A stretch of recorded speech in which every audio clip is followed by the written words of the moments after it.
What's going on, everybody? Welcome back to Bug Out Bag, a little mini-series I stuck right in the middle of Prepping Ohio. These videos are released every Wednesday morning at 8 a.m.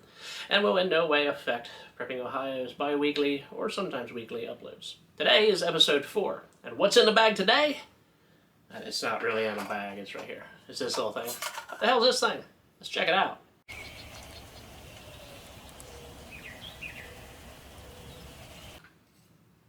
No. This is an alcohol stove. It's a new one that I just got the other day, actually, and it's still got some shit in it. I just tried it out. It works okay. It's a little bit bigger than the ones I've used in the past, and you can actually make them yourself out of old beer cans or pop cans or whatever. And yes, I'm from southeastern Ohio. We say pop, not soda. Actually, soda just sounds so weird. And some of the questions that I get about these things are they watertight? You know, can you put the fluid in it? And no, you cannot. Unless you're ready to burn it right then, don't put the fluid in it. Another question I get is, why do I have a hood on? Well, that's because I look like a dirty Q-tip. My hair's still growing back in, and it's actually the first day of September. So that's kind of cool. Kind of getting in the fall mood. Under these hot lights, though, it's not really necessary. I filled this up with isopropyl alcohol and took it outside and tried to light it, and it would flash, and then it would go out. I was using 70% isopropyl alcohol. I didn't realize that was the one that I had gotten. Obviously, you need to use a higher concentrate. It would flash and then go out. So I thought, well, that's kind of a bummer. I dumped it out and left the lid open so the thing would evaporate. There's like a little cotton sponge in there. Dumped it out, let it evaporate, come back about an hour later, and I found a little bottle of Zippo Fluid. And I thought, you know, I'll just give it a couple little squirts and see if the Zippo Fluid will burn. It did. It took off and burned just like it was supposed to. Only it burned for about a half an hour. So I know I didn't put enough Zippo Fluid in to make it burn a half an hour. So it must have mixed with the 70% isopropyl and been the kick in the pants that it needed to burn. Now this thing, it was around 10 bucks. I'll put a link in the description if you're interested in it. This is the little putter outer lid, the snuff out lid. You just drop it on there and it puts it out. This is sort of a throttle. Oops. The top locks down on it.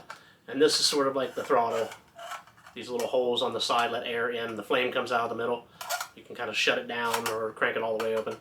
Now, since the flame comes out of the middle and there's nothing else around it, you have to have some sort of support. If you're setting a pot right on top of this, it'll put it out. So something that I did with my other alcohol stoves is I would find a stump and I would put 3 nails in it, just big enough for the other alcohol stoves to fit in between those 3 nails. And 3 nails sticking up about like my fingers are. The pot would sit down on top of that and not come in contact with this. That works good. This one is a lot bigger. Giggity. Now, why would you want to do this? Have one of these in your bug out bag instead of just building a little fire? Well, this is convenient and quick. Squirt some, maybe not Zippo Fluid, but maybe a perfect kind of denatured alcohol, which is actually what is recommended. Squirt a little bit of that in here. Snare a rat or something. And you got to cook a rat. You don't want to eat a raw rat. Ooh, that's a video right there. Cooking rat. So you take that rat and you get him all cleaned up and set up your little stove, cook him up. There's no smoke and it's not really an open flame. You don't have to worry about catching anything else on fire. Especially out west right now where them big wildfires are still kind of a pain in everybody's neck. This little simple thing, you can cook on it, but it's also a fire. And fire at nighttime is comforting, especially if the situation's bad enough that you have to bug out. You're getting this out of your bug out bag, you've bugged out a little fire in a place where you can kind of get small. It's comforting. It's such a morale booster. And it actually puts off a good bit of heat. So, if you're going to cook on it, it's hot enough to keep you warm a little bit, at least warm your hands. And with alcohol, it is said that it's safe to burn inside, that the only byproduct of it is a little bit of carbon dioxide and water. So I don't know if I would trust that or not, especially not with Zippo Fluid. If you can smell it, it's probably not good to be breathing. And the same goes for cooking over the open flame. It is said that you can cook over an alcohol flame and not have any contaminants or anything. I don't know that I'm going to try that. So the only real downside that I see of this is if you're using it and you have to put it out and go real quick, you're going to get alcohol on stuff inside your bag, so you got to let it dry out completely. Let it evaporate off. Or just keep a plastic bag or something to put it in if you can't let it dry right away.